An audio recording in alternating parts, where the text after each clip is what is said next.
हर हर महादेव, जय श्री शंभू। दोस्तों, आज हम उपस्थित हैं एक और नई कथा के साथ और बहुत ही सुंदर जानकारी के साथ। दोस्तों, यह कथा अवश्य सुने, आधी अधूरी ना छोड़ें। भारतवर्ष की संस्कृति और परंपरा और धार्मिक विधियां गहन रहस्यों से जुड़ी होती हैं।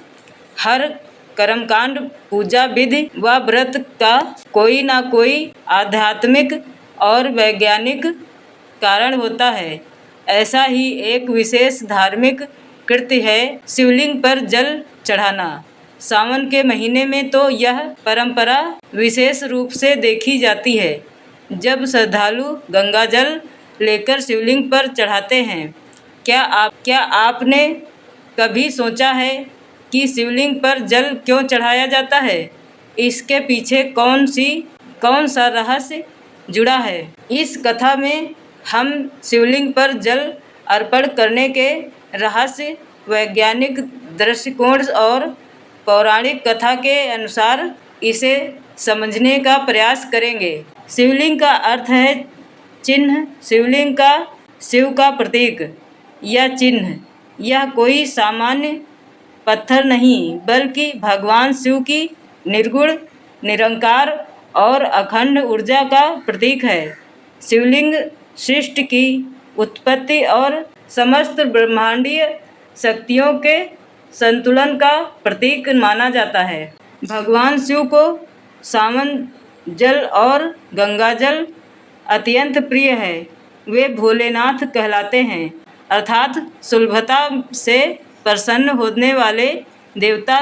शिवलिंग पर जल चढ़ाने की परंपरा अत्यंत प्राचीन है और इसके पीछे कई रहस्य और कथाएं जुड़ी हैं। सबसे प्रमुख और प्रसिद्ध कथा जो शिवलिंग पर जल चढ़ाने से जुड़ी है, वह है समुद्र मंथन की कथा। जब देवताओं और असुरों ने मिलकर समुद्र मंथन किया था, तो उस मंथन में अनेक रत्न, औषधियाँ, देवी देवता और अंत में विष हलाहल निकला। यह विष इतना भयानक था कि उसकी ज्वाला से तीनों लोक जलने लगे। न देवताओं में इतना सामर्थ्य था कि वे उसे सहन कर सकें और न असुरों में। तब सभी देवता भगवान शिव के पास पहुँचे और उनसे विनती की कि वे इस संसार की रक्षा करें। भगवान शिव ने करुणा भाव से उस भयंकर विष को पी लिया। उनकी कंठ की नीलिमा इसी कारण हुई और वे नीलकंठ कहलाए। लेकिन विष अत्यंत गर्म था। उसे अपने भीतर रखने के कारण भगवान शिव की देह अत्यंत तत्प हो गई। तब सभी देवताओं और ऋषियों ने उन्हें शांत करने के लिए गंगा जल, शीतल जल, दूध आदि से उनका अभिषेक किया। इस प्रकार शिवलिंग पर जल चढ़ाने का परंपरा आरंभ हुआ। संदेश: जब भी हम शिवलिंग पर जल चढ़ाते हैं, हम उस समय को याद करते हैं जब भगवान शिव ने अपने कंठ में विष धारण कर सृष्टि को बचाया था। यह आरंभ और शांतिपूर्वक प्रार्थना का प्रतीक है। दूसरी कथा ब्रह्मा और विष्णु का अहंकार। एक अन्य अद्भुत कथा का उल्लेख शिव पुराण में आता है। यह कथा बताती है कि शिवलिंग का आरंभ कैसे हुआ। एक बार ब्रह्मा और विष्णु के बीच इस बात को लेकर विवाद हो गया कि कौन श्रेष्ठ है। तभी वहाँ एक विशाल स्तंभ लिंग रूप प्रकट हुआ, जो आकाश से पाताल तक फैला हुआ था। दोनों ने निर्णय लिया कि जो इस स्तंभ का सिर या पैर खोज लेगा, वही श्रेष्ठ होगा। विष्णु पाताल की ओर गए और ब्रह्मा ऊपर की ओर। विष्णु असफल रहे, परंतु ब्रह्मा ने झूठ बोल दिया कि उन्होंने सिर देख लिया है। तब भगवान शिव प्रकट हुए और दोनों को उनके अहंकार के लिए दंडित किया। इस घटना के बाद भगवान शिव ने कहा कि जब तक वह सृष्टि रहेगी मेरे लिंग स्वरूप की पूजा होती रहेगी।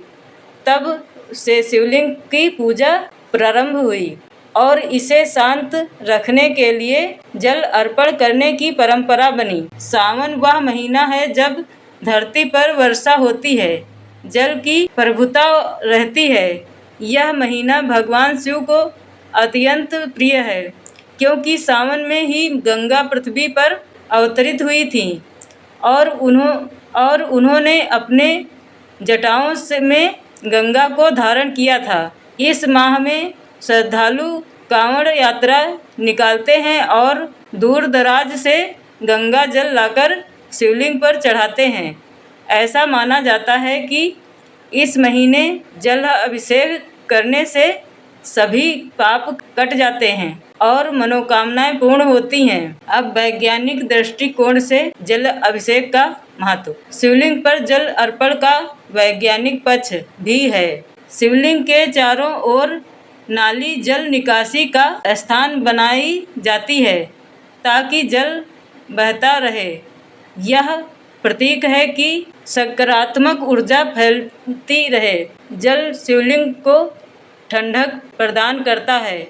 यह प्रतीक है कि क्रोध, ताप, विषमता को शांत रखने के लिए मन को शीतल बनाए रखना आवश्यक है। जल की तरंगें वातावरण में सकारात्मक ऊर्जा का फैलाती हैं। इससे मन की एकाग्रता बढ़ती है और ध्यान की शक्ति बढ़ती है। शिव को जल क्यों चढ़ाते हैं? गूढ़ संकेत। विनम्रता का भाव। जल अर्पण करने का अर्थ होता है कि हम अपने अहंकार को धो रहे हैं। समर्पित त्याग। जल वह तत्व है जो हर किसी को बिना भेदभाव के पिलाता है। यह चढ़ाकर हम त्याग और समर्पण की भावना प्रकट करते हैं। शुद्धिकरण। जल पवित्र तत्व है। इसे अर्पित कर हम आत्मिक और बुद्धिमत्ता को प्राप्त करना चाहते हैं। शिवलिंग पर क्या क्या अर्पित किया जाता है? जल सबसे पहले और मुख्य गंगा जल सबसे पहले और गंगा जल अधिक पवित्र माना जाता है। दूध, दही, शहद, घी, शक्कर पंचामृत बनाकर चढ़ाते हैं। बेलपत्र शिव को अत्यंत प्रिय हैं। धतूरा भांग शिव के तांडव स्वरूप को शांत करने के लिए फूल अर्पित पवित्रता के प्रतीक हैं। प्रातः स्नान करके स्वच्छ वस्त्र पहने शिवलिंग के समक्ष दीप प्रज्वलित करें। ओम नमः शिवाय मंत्र का जाप करें। शुद्ध जल या गंगा जल से शिवलिंग का अभिषेक करें। बेलपत्र, फूल, धतूरा आदि अर्पित करें। अंत में आरती करें और भगवान से अपने मन की बात कहें। शिव भक्त की सीख देने वाली कथा। पुराने समय में एक गरीब किसान था। वह हर रोज जंगल से लकड़ियां काटकर बाजार में बेचता था और अपनी जीविका चलाता था। सावन का महीना था और गांव में सभी लोग शिवलिंग पर जल चढ़ाने जाते थे। किसान के पास गंगा जल नहीं था, न ही अच्छे वस्त्र, फिर भी वह प्रतिदिन एक मटकी नदी का जल भरकर जंगल के मंदिर में शिवलिंग पर चढ़ाता।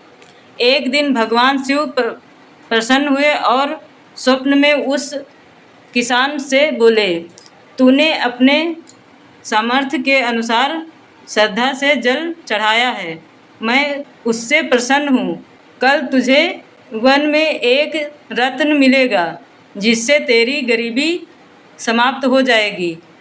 अगले दिन किसान को रत्न मिला और उसका जीवन बदल गया। भगवान शिव को साधन नहीं, श्रद्धा चाहिए। शिवलिंग पर जल चढ़ाना कोई मात्र धार्मिक क्रिया नहीं है, यह आध्यात्मिक शांति, प्रकृति से जुड़ाव और भगवान शिव के प्रति प्रेम का प्रतीक है।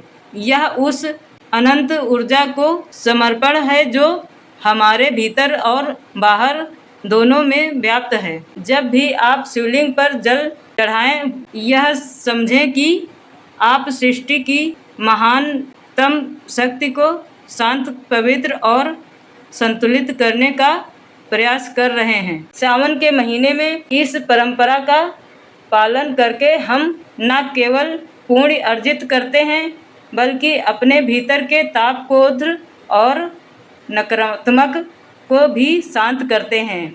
हर हर महादेव, ओम नमः शिवाय। दोस्तों, अगर यह कहानी अच्छी लगे तो कमेंट में हर हर महादेव लिखें और हम मिलेंगे एक और कहानी के साथ। तब तक के लिए